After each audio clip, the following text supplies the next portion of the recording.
Yo, what's up guys? It's your man AGgotBeats back again with another video. This video we're going to be looking at different ways we can manipulate a sample.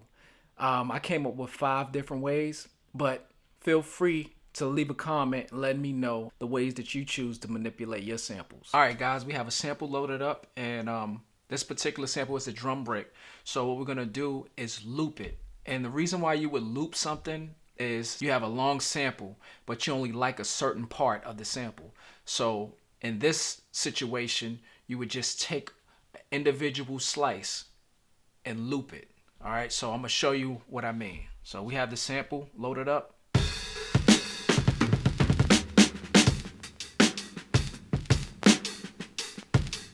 Say we wanted that piece right there. So let's go to sampling, and we're gonna go into edit.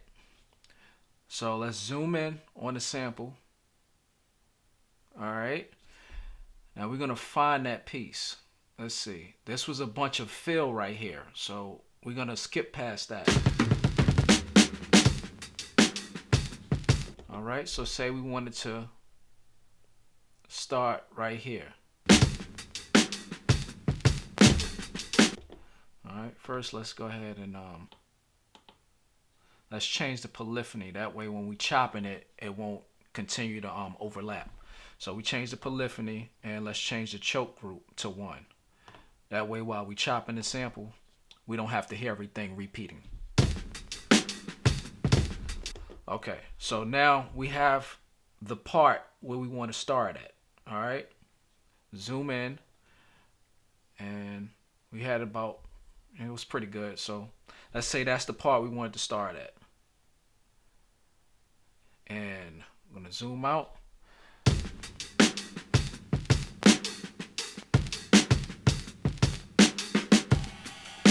All right, so we like that part up until where the cymbal comes in. So now we're going to take the end and bring it to about right there, I believe. Let's play it back and have a listen.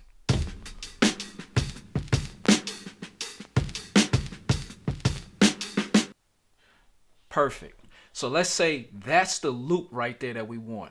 You see let me zoom out. You see everything that's on either side of the part that we have highlighted. We want to get rid of that, and we're going to just loop that section right there. All right, so what you would do is, it's on truncate right now. You want to hit apply. So now we have that section right there, and it's looped.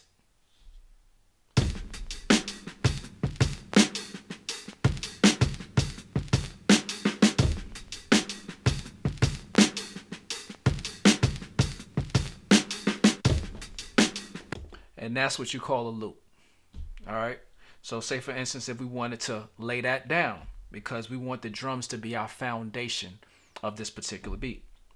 So we're going to hit the pad and then press tap tempo along with it, just so we can get a gauge of the tempo.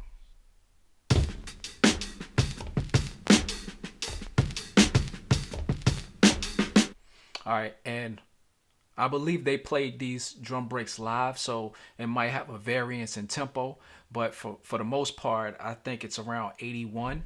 So we're going to hit shift. First, let's press tempo. Then we're going to hit shift, and we're going to turn this dial just so we can get it to 81. All right, so come out of tempo. And now what we're going to do, we're just going to lay that part down. All right, just so we can have a base for the beat. So I'm going to hold shift, hit record.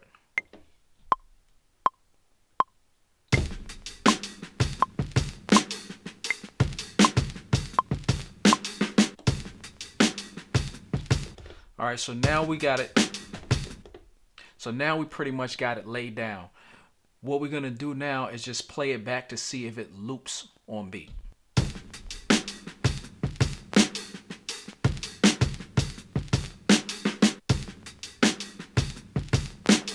Okay, now you see the little gap in between from the end of the loop till it starts over again. Now what we want to do is, it's a little slow, so we got to speed it up. So let's take that tempo up.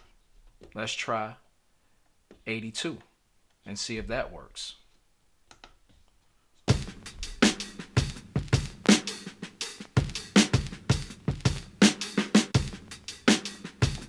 All right, so that's good enough right there. So that is an example of how to loop a sample. So next we're gonna go into our melody sample. I got one loaded up on Group B. Let's click Group B, and then we're just gonna play the sample.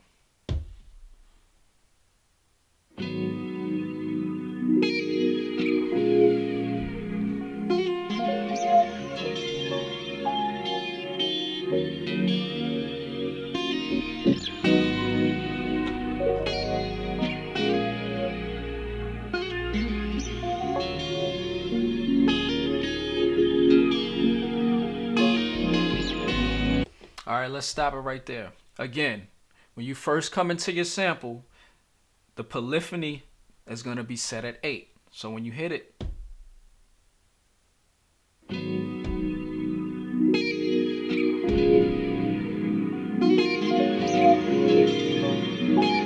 here it overlaps. We don't want that. So we want to change the polyphony down to 1.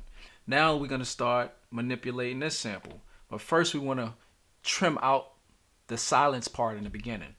So we're going to go into sampling, hit edit, and then we're going to trim the little silence part in the beginning. So that way the sample will start as soon as we hit it.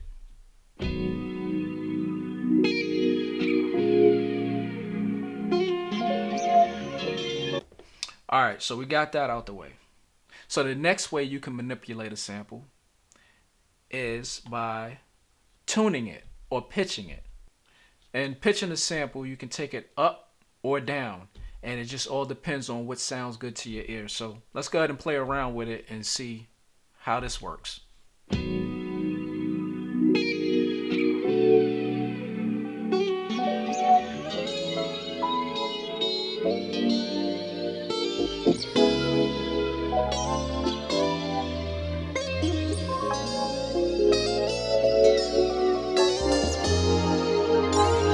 And you notice as I'm pitching it up, it's not only getting faster, but the pitch is changing as well. So it's getting more like that chipmunky high pitch tune.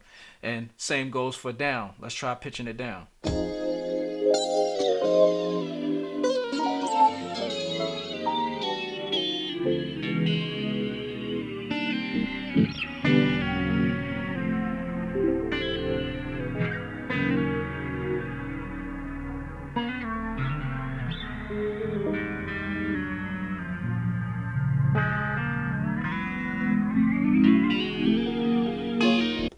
All right, so that's an example of why you would want to pitch a song. You can pitch it up to match the tempo of your current song. You can pitch it up to try to match the key. There's a lot of different things that you would pitch up or pitch down a sample to do.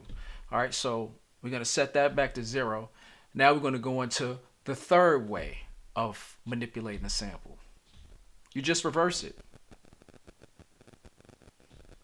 So it gives it a whole different type of texture, a whole different type of vibe, and let's just see what reversing did to the sample.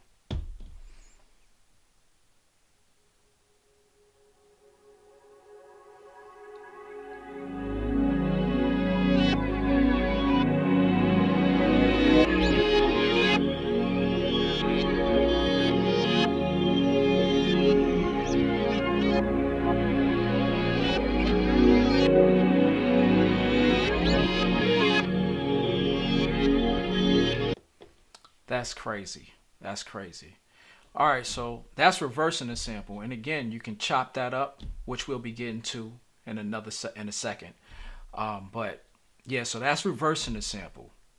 The next way you can do it, I'm gonna set that back to off, is you can just click the arrow button over, and that's gonna bring up the filter envelope. So next thing you want to do is filter the sample, and what filtering does is you can take the highs or the lows out of it. So say for instance, if you have a sample already and you want to create a bass line and you don't want to play it, or you don't have a keyboard to play along with it, you can filter out the highs and just bring in the lows and make the bass for the beat. The sample again without any filter on it.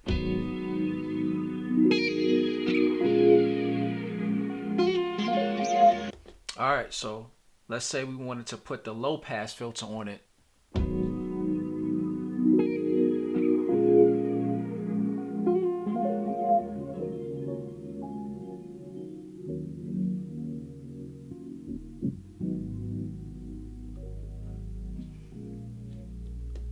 So you hear the little rumbling that it gives you once you turn the cutoff down.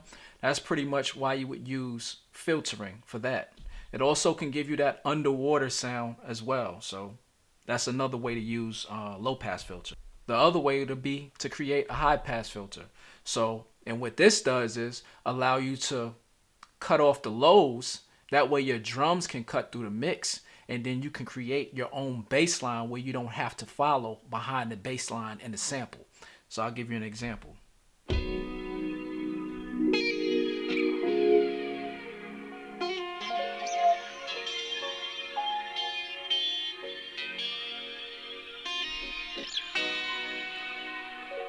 That way you got all the top in, and you can kind of flip the sample the way that you want to flip it. So that's another method. And the last method is probably my favorite, and that's chopping up a sample. And I'm sure a lot of you guys already know how to do that. But what we're going to do with this sample, we're going to set everything back to where it was from the beginning.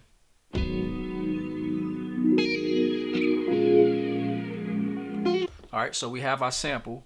We're going to go back into sampling, and we're going to click slice.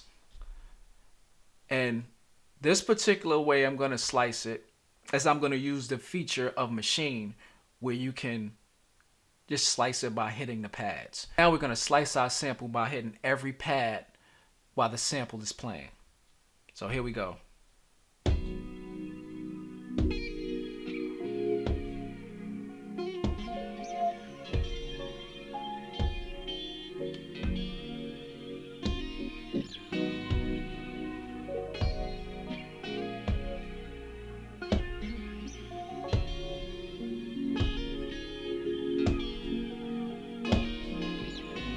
Okay, let's say we have enough pads right now. That's it. We got 16 chops.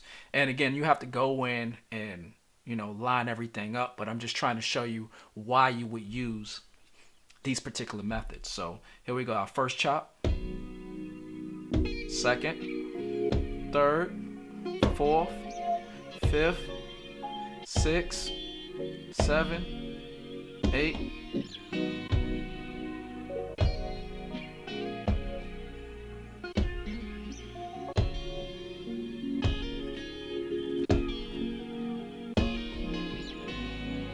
Okay, so that's it. That's what we wanted.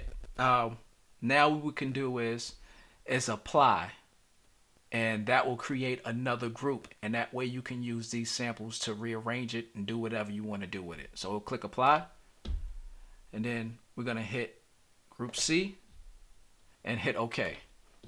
So now all of those chops on group C.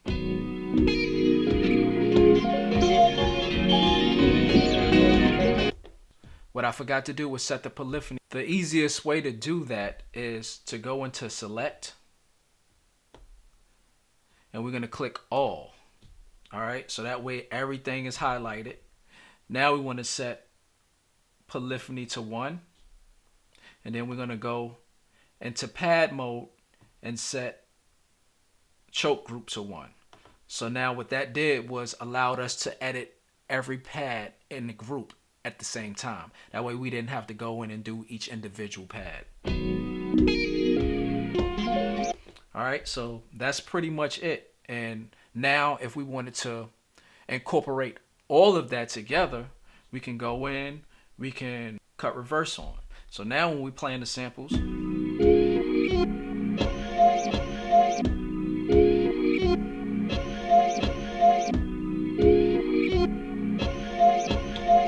all right, so we reversed it. And also what you can do is continue over, and we can put a high pass filter on it. So we add that together.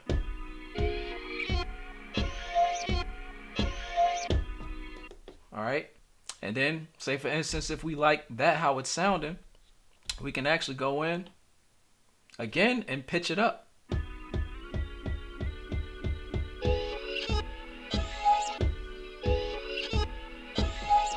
So now we just incorporating everything, and then let's play our drum beat and play around with the sample and see what we come up with.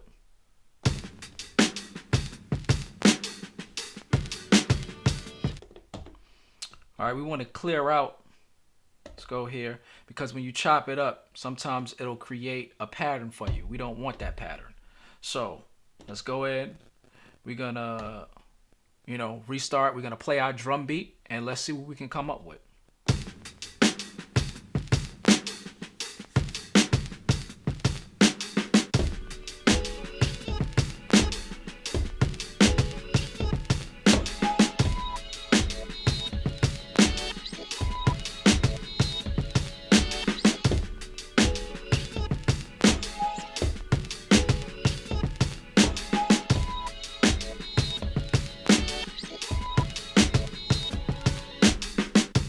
So that's pretty much the different ways that you would want to manipulate your samples. I hope this was helpful to you guys out there. I hope I explained it in a way where you can understand it. And if you like this video, please give it a thumbs up, share, and subscribe to the channel, and we'll keep them coming. All right? Until the next video, I'll holler at y'all. Peace.